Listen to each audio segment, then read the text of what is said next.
Toute l'actualité politique et parlementaire, c'est le journal de 19 h de Public Sénat. Bonsoir à tous, voici les titres de ce jeudi. Une double attaque terroriste aujourd'hui au Niger. L'armée et le groupe français Areva signé une vingtaine de morts dans ces actions revendiquées par le groupe djihadiste Moudjahou. François Hollande affirme sa ligne réformiste en faisant l'éloge du modèle allemand avec sa réforme du marché du travail aux 150 ans du SPD. Le débat s'enflamme autour d'un projet de taxe sur le vin simplement évoqué à ce stade par le sénateur PS Yves Daudigny. Il sera là pour des échanges à forte teneur avec son collègue François Patria, élu de Bourgogne, avec le journaliste spécialisé Jacques Dupont et l'épidémiologiste Catherine Hill qui a révélé que l'alcool faisait 49 000 morts par an dans notre pays. Et puis en fin d'édition, nous recevrons la sénatrice Sophie Primas sur le vote la nuit dernière au Sénat rendant obligatoire le drapeau français et la devise liberté, égalité, fraternité au fronton de toutes les écoles. Après le choc de la barbarie en Grande-Bretagne, le meurtre d'un soldat dans la rue à l'arme blanche, 2 attentats terroristes aujourd'hui au Niger. Le groupe djihadiste Moudjahou a donc revendiqué les attaques meurtrières contre la France, a-t-il dit, à travers un site d'Areva. Et le Niger associé à la guerre contre les islamistes au Mali. Julie Hulin. C'est la première fois que le Niger fait face à une attaque de cette intensité. Un double attentat à la voiture piégée. 6 heures ce matin, un véhicule explose devant la base militaire d'Agadez, suivi d'une prise d'otages toujours en cours. Bilan provisoire, 23 morts et une cinquantaine de blessés. Une demi-heure plus tard, c'est le site d'uranium d'Areva à Arlit qui est touché par un kamikaze. Bilan, 1 mort et 14 blessés. Des attaques revendiquées par le Moudjahou, un groupe djihadiste formé au Mali qui visait selon leurs mots la France et le Niger pour sa coopération dans la guerre contre la charia. En déplacement en Allemagne, François Hollande a assuré que Paris appuierait tous les efforts des Nigériens pour faire cesser la prise d'otages et anéantir le groupe qui a mené ces attaques. Pour les spécialistes, le Niger paie son engagement avec les Français au Mali voisin. En 2010, 7 employés d'Areva avaient été enlevés sur le même site d'Arlit par Al-Qaïda au Maghreb islamique. 4 Français sont toujours aux mains de leurs ravisseurs.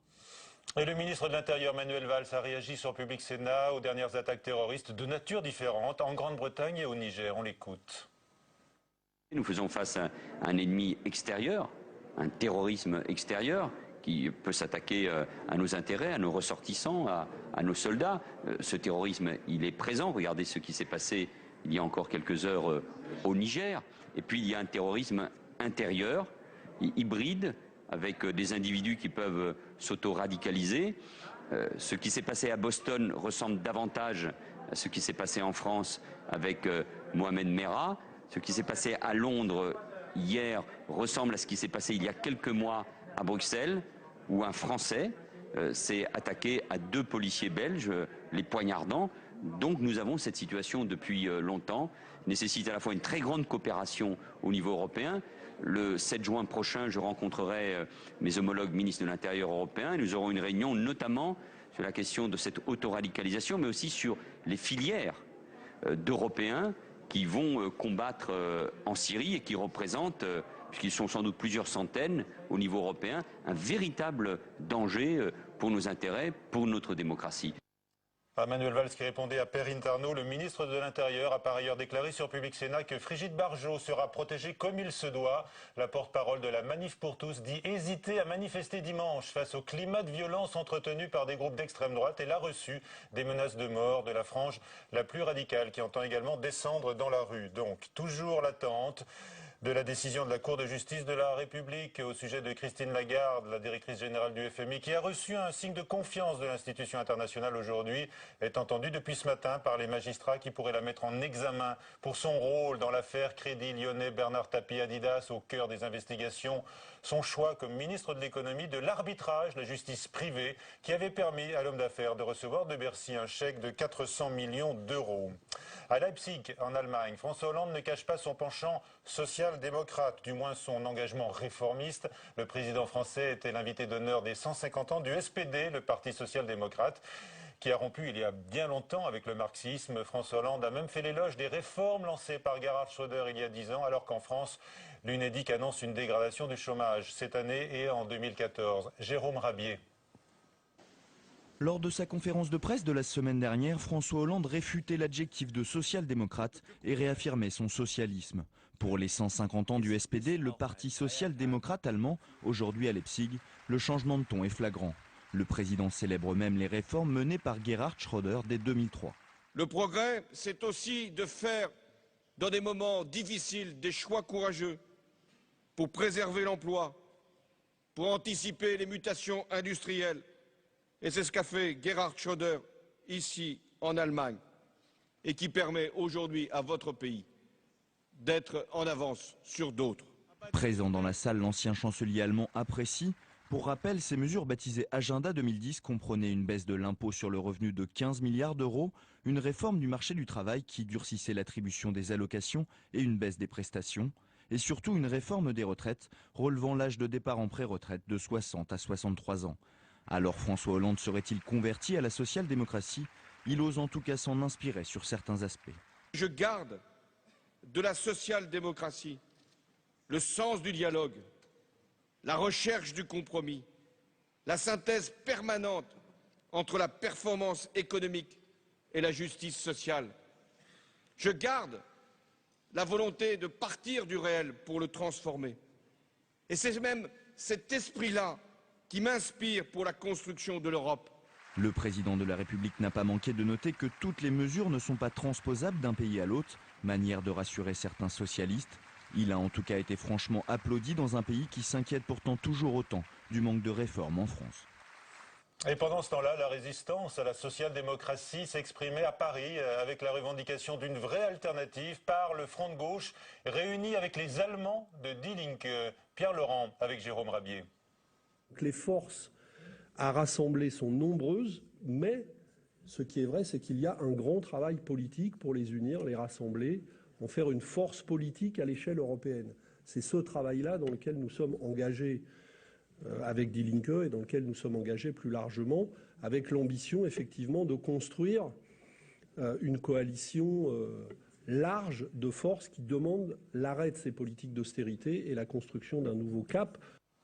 La France et l'Allemagne cherchent par ailleurs à développer une coopération autour de l'apprentissage, un peu sur le modèle Erasmus qui permet l'échange d'étudiants en Europe. Des rencontres se sont tenues aujourd'hui au Sénat sur cette voie de formation qui permet d'éviter le chômage. 80% des apprentis trouvent un emploi. Camilla Campusano a suivi Xavier, apprenti cuisinier motivé, qui est en première année de formation à Cergy. Bon appétit à vous. Merci. Bonjour. Une veste blanche comme les pros, mais pas encore de toc. Xavier Laine rêve d'ouvrir son propre restaurant. Et pour devenir cuisinier, il a choisi l'apprentissage. Xavier travaille 2 semaines dans ce restaurant du Conseil général du Val d'Oise, avant de passer 1 semaine derrière les fourneaux de l'école. Le côté technique, bien sûr, donc du côté de l'école, où les professeurs, donc les chefs de cuisine sont là et ont plus de temps qu'en entreprise, donc pour nous expliquer bien pas à pas chaque recette. Alors qu'en entreprise, on a quand même beaucoup plus de clients à servir, donc il y a beaucoup plus de stress, on est beaucoup plus pressé. Ce stress, Xavier le connaît pendant le service et surtout lors de la préparation des plats. Pour ce jeune apprenti de 23 ans, l'alternance en cuisine était une évidence. D'arriver dans un restaurant sans connaître forcément la cuisine, vous vous retrouvez sur des postes de plonge ou vraiment des bas grades, pour parler un peu franchement. Moi, la cuisine, c'est vraiment une passion, et d'arriver sans technique, sans savoir, c'était pas quelque chose d'envisageable. Pourtant, avant d'en arriver là, Xavier a cherché sa voie. D'abord une alternance en commerce, puis en optique. Au départ, l'apprentissage n'était pour lui qu'un choix par dépit. Moi, à la fin de mon collège, j'étais quelqu'un d'assez feignant, les études ne m'intéressaient pas forcément. Et donc sur mon bulletin de 3e, il y avait bien écrit admis en lycée professionnel. On a vraiment l'impression que c'est la poubelle de l'éducation nationale. Une image négative de l'apprentissage de moins en moins fréquente. Mais les réticences des employeurs sont tenaces, selon Émilie Gonzalez. Elle est le référent de Xavier.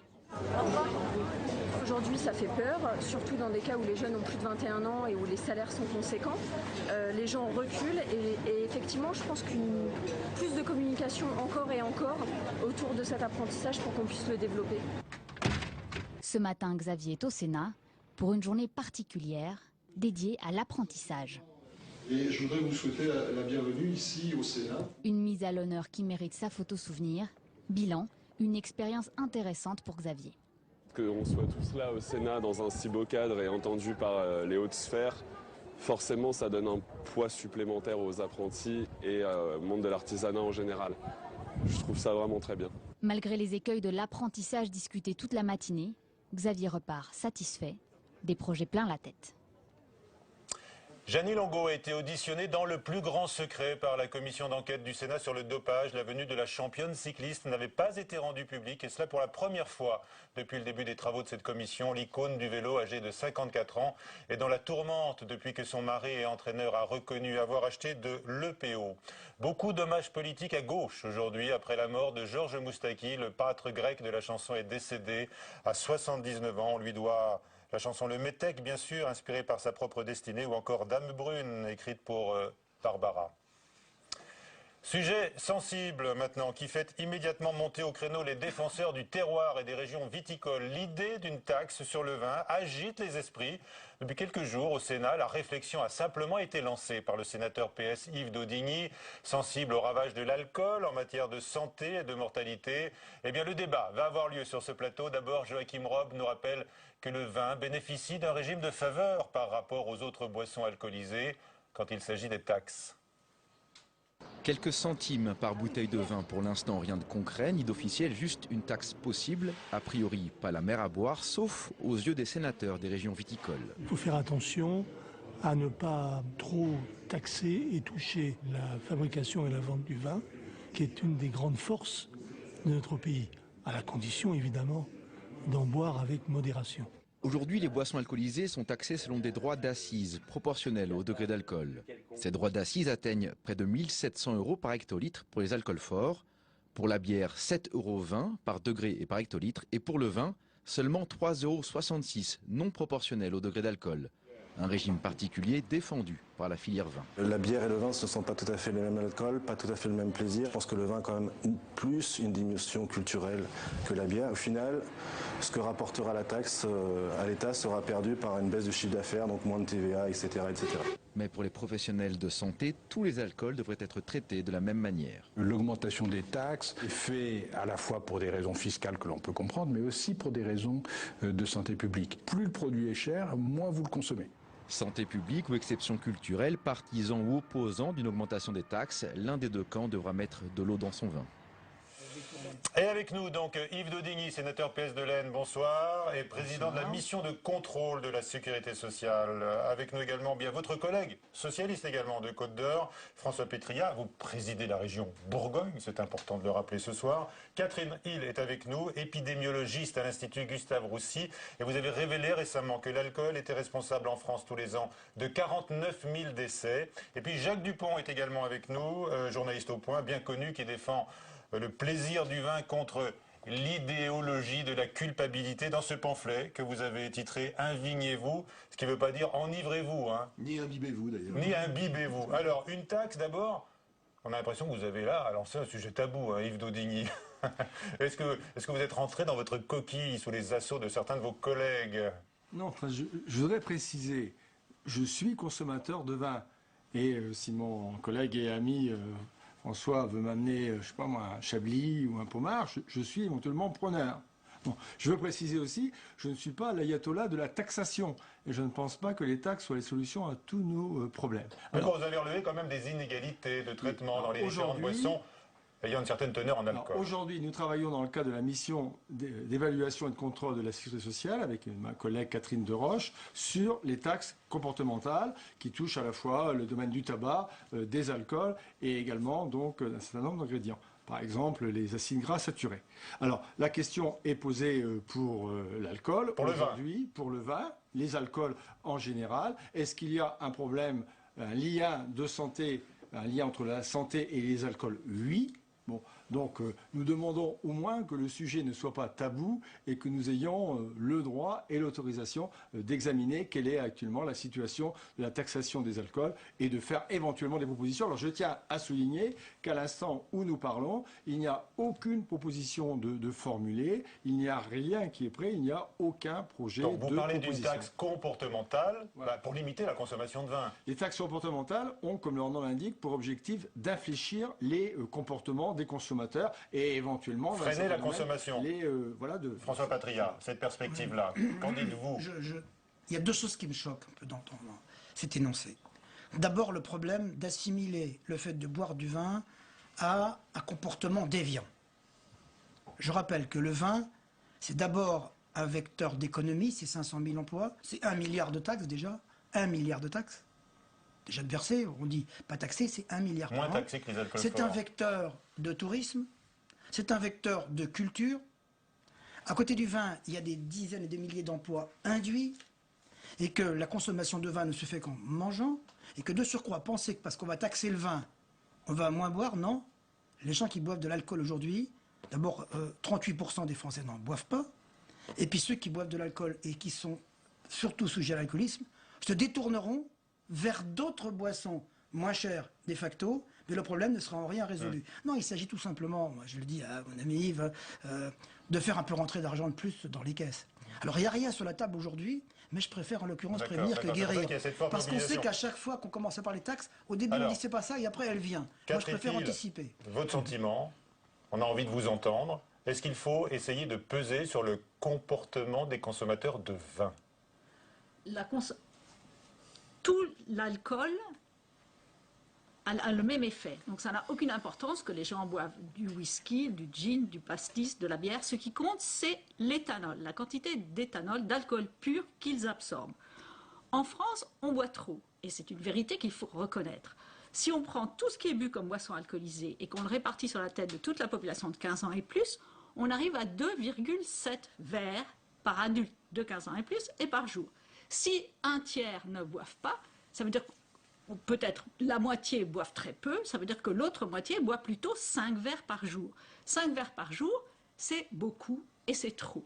Donc le premier problème, c'est que les gens ne comprennent pas ça. Les lobbies de l'alcool sont très forts pour dire buvez avec modération, mais tout le monde fait très attention de ne jamais expliquer ce que c'est modération. Les lobbies vous acceptez cette perspective-là de boire avec modération? Oui, à condition qu'on dise ce que c'est modération. C'est pour vous, qui êtes une spécialiste, c'est quoi? La modération, c'est certainement moins d'un verre par jour en moyenne. Moins d'un verre par jour en moyenne. Donc on en est très très loin. C'est probablement un demi-verre. Sinon, il faut faire le lien entre la consommation de vin et la mortalité. Le vin, c'est 56% de l'alcool pur qui est absorbé par la population française. Donc c'est 56% de 49 000 morts, c'est 27 000 morts. C'est simple. Alors, Jacques Dupont, votre sentiment. Donc boire du vin avec modération, ça veut dire moins d'un verre par jour. Est-ce que ça vous paraît acceptable? Non, ça ne me paraît pas acceptable. En plus, tous ces chiffres, moi je veux bien qu'on en parle, mais dans la consommation, la vente de bouteilles de vin par exemple, et même la vente de bouteilles d'alcool, on compte ce qui est vendu sur le sol français, ce qui est pris par les taxes françaises. Or, on sait qu'il y a 80 à 90 millions de touristes qui viennent en France. Tous les gens qui habitent en face de l'Angleterre voient les Anglais, les Écossais venir acheter du whisky chez nous parce que c'est moins taxé. Quand on va en Bourgogne chez François Patriat, il suffit d'aller dans les caves pour entendre parler suisse, allemand, anglais, belge, flamand, disons. On sait qu'en Champagne, vous n'êtes pas loin, monsieur Dodini, mais je crois même que la Champagne pousse un petit peu sa corne dans l'aine. Ah oui, il n'y a pas que la betterave. Il n'y a pas que la betterave. Tous les gîtes ruraux sont 10% du champagne français. Ouais, voilà, il faut le dire. Tous les gîtes ruraux sont retenus par des Flamands et des Belges qui viennent, qui consomment sur place. Donc il ne faut pas mettre sur la tête des Français toutes les bouteilles qui sont vendues et achetées. J'ai fait des calculs là-dessus et c'est très simple. Il y a des étrangers qui viennent boire en France, mais il y a aussi des Français qui vont boire en Espagne ou en Italie ou en voyage. Oui, et donc j'ai fait tous les calculs et franchement... j'ai du mal à comprendre vos calculs, franchement.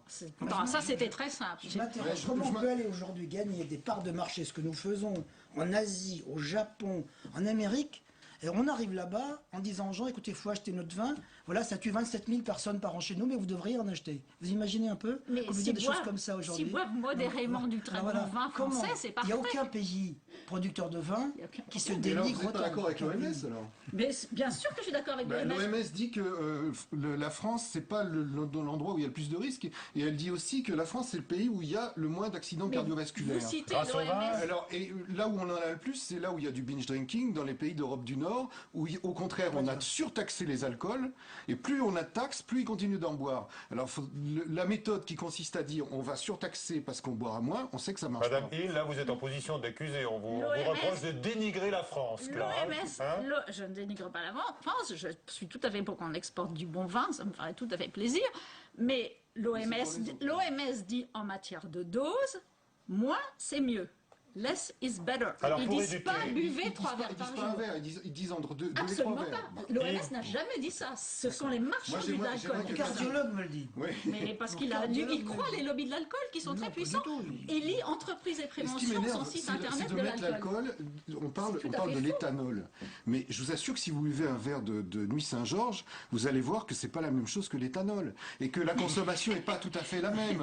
Le mode de consommation n'est pas le même. Ce qu'il faut faire, à mon avis, pour lutter contre l'alcoolisme, c'est éduquer les gens. Oui. Et si on y a 1 milliard de taxes, on pourrait peut-être en dispenser un petit peu pour essayer d'éduquer les gens, leur apprendre à consommer intelligemment. Là-dessus, on peut se rejoindre. C'est important, Monsieur Doding, on a envie de vous entendre. Est-ce qu'on peut éduquer donc sans passer par des taxes plus lourdes?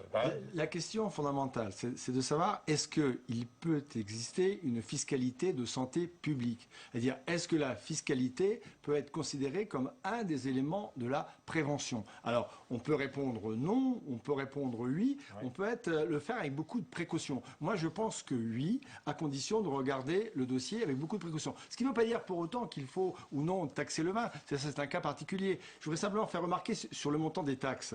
Alors, le vin, c'est effectivement, François, 1 milliard de taxes. La partie principale, c'est la TVA, qui touche donc les boissons alcoolisées comme l'ensemble des autres produits. Pour les taxes qui sont spécifiques donc aux alcools, aux boissons alcoolisées, la recette pour la sécurité sociale, c'est environ donc 3,5 milliards par an, et le vin représente entre 100 et 150 millions d'euros sur cette somme. Voilà. Et quand vous achetez une bouteille de vin, vous payez la TVA plus 3 centimes de taxes, quel que soit le prix de ce vin. C'est extraordinairement peu taxé. Vous en avez parlé au ministre de l'Agriculture, parce que très vite, il a dit « j'ai pas été saisi de ce projet et il va sans doute pas voir le jour ».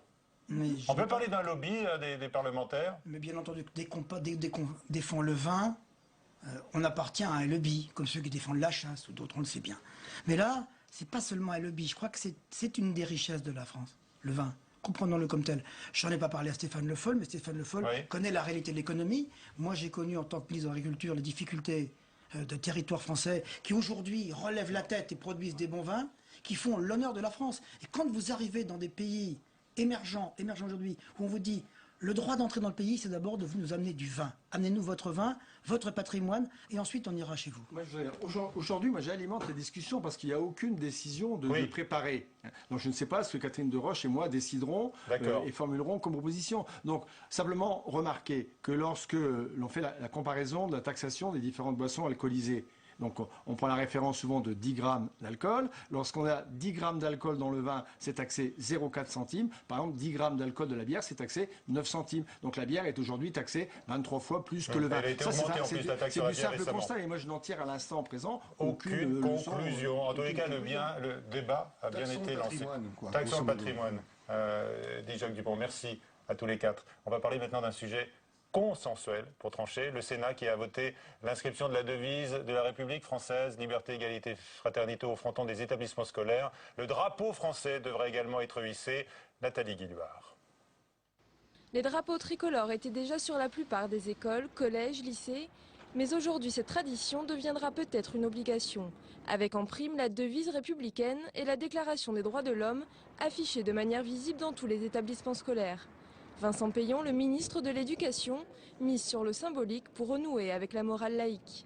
L'Assemblée nationale a souhaité réaffirmer l'attachement de la République à son école et contribuer à l'appropriation par les élèves des fondements de la Constitution. Pour l'historien Jean Garrigue, cet amendement sonne surtout comme un retour à la Troisième République, l'époque de Jules Ferry.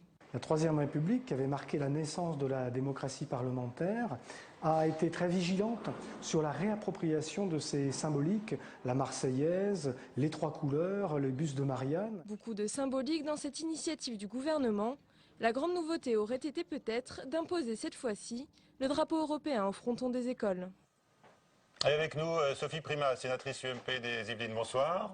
Alors, le vote de cet amendement gouvernemental que vous avez donc voté, soutenu, rappelle en fait que l'inscription de la devise de la République au fronton des écoles est laissée à l'interprétation de on ne sait pas qui, à la libre interprétation De qui? Eh bien, écoutez, pour tout vous dire, cet amendement m'a un petit peu surprise. Je l'ai soutenu évidemment, ça fait sens. Mais je croyais que tout simplement, les écoles avaient obligation déjà à l'origine de mettre ces 3 mots essentiels pour notre République au fronton des écoles et de mettre le drapeau bleu, blanc, rouge. Mais visiblement, il n'en était rien. Donc voilà qui est fait. Donc c'était les maires qui, jusqu'à présent, décidaient en quelque sorte, j'imagine. Oui, pour des problèmes de convenance, je pense, plutôt qu'autre chose. Ma collègue Marie-Annick Duchesne, qui est première adjointe en charge de l'enseignement à Versailles, me disait qu'ils avaient un gros budget de drapeaux puisqu'on leur volait les drapeaux bleu, blanc, rouge. Alors il faudra faire attention de les mettre dans des endroits. Bon, il n'y aura pas de cérémonie au drapeau tous les matins pour les écoliers, mais ils passeront en tous les cas sous l'emblème national. Pourquoi? Voilà, ils sauront que l'école de la République, tous les symboles de la République seront dans ce drapeau, seront aussi dans la Déclaration des droits de l'homme qui sera affichée dans l'école. C'est donc les fondements de la République, c'est notre histoire. Et donc je pense que c'est très important de le rappeler à tous les enfants, même de façon imperceptible, quand le ballon ira taper près du mât du drapeau. Je pense que les couleurs de la République seront là pour rappeler quelles sont nos valeurs. C'est très bien. On se souvient qu'il y a eu des polémiques sur le drapeau français durant sa campagne présidentielle. Ségolène Royal, elle avait été même tournée en ridicule quand elle avait dit, par ses amis notamment, quand elle avait dit que chaque Français devait posséder un drapeau tricolore chez lui. Oui, on va peut-être pas aller jusque-là, mais je crois que dans les cours d'école, c'est bien que d'abord le corps enseignant se l'approprie également et puisse, à partir de ces symboles physiques, eh bien, parler de l'histoire de notre pays et de nos valeurs. Donc je pense que c'est vraiment l'endroit le plus approprié avec l'hôtel de ville. Est-ce que cela va de pair avec l'enseignement de la morale laïque chère au ministre de l'Éducation nationale, que vous ne suivez pas évidemment sur tous les dossiers, vous n'allez pas voter en faveur de sa loi pour la refondation de l'école, mais là, est-ce qu'il y a un lien à établir avec la morale ? Il y a un lien à établir avec notre pays, avec ce qu'est notre pays, les valeurs qui sont portées par notre pays. Je pense que la morale, c'est un petit peu autre chose, parce qu'on arrive dans les notions de bien, de mal. Donc c'est des notions qui sont un petit peu différentes. Je crois que c'est le drapeau, notre hymne porte nos valeurs. Voilà, donc je pense que c'est... Et vous pensez que c'est une réaffirmation qui était nécessaire particulièrement aujourd'hui, et pourquoi? Non, c'est une réaffirmation qui est tout le temps nécessaire parce que nous sommes un pays de tradition d'immigration et que je pense que c'est bon de dire à tous ceux qui viennent dans notre pays, eh bien voilà ce qu'est notre pays, voilà les valeurs en lesquelles nous croyons et que vous devez partager avec nous, donc c'est très bien. Est-ce que l'apprentissage de la Marseillaise est également du lot? Ça fait partie des symboles de notre République, oui. L'apprentissage de la Marseillaise, c'est le minimum que l'on puisse savoir quand même dans nos chants. On apprenait des petites cantines quand on était petit. Je pense que la Marseillaise, moi je suis très contente dans les cérémonies patriotiques lorsque les classes viennent et puis ces enfants chantent la Marseillaise, tous les couplets parfois de la Marseillaise, qui est assez, que je ne connais pas d'ailleurs, je dois le dire. C'est fort. Alors, oui, c'est très très fort, mais c'est très très fort aussi pour eux parce qu'ils s'approprient finalement une partie de leur histoire. Donc oui, la Marseillaise, c'est parfait. Et vous avez une émotion particulière chaque fois que vous passez devant le drapeau national? Chaque fois que je passe devant le drapeau national, chaque fois que je rentre au Sénat et chaque fois que je chante la Marseillaise. Merci Sophie Primas d'avoir été avec nous ce soir. C'est la fin de ce journal. À 22h, Sonia Mabrouk, Génération République à suivre sur la chaîne parlementaire Assemblée nationale. Bonsoir.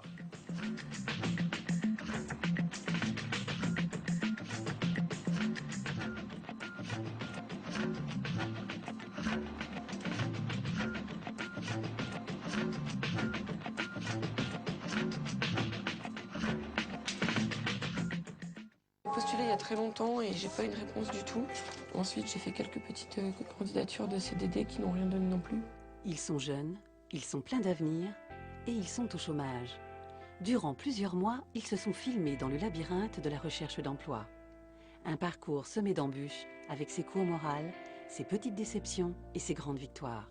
Merci, ce sera avec plaisir en tout cas. Moi, je sais que c'est une mission qui va me plaire, donc je suis vraiment contente. Embauche-moi si tu peux, lundi à 22h30 sur Public Sénat. Se renseigner sur les programmes. Voir ou revoir les émissions. Suivre le fil d'information politique et parlementaire. Pour vivre la politique en temps réel, connectez-vous et réagissez sur publicsénat.fr.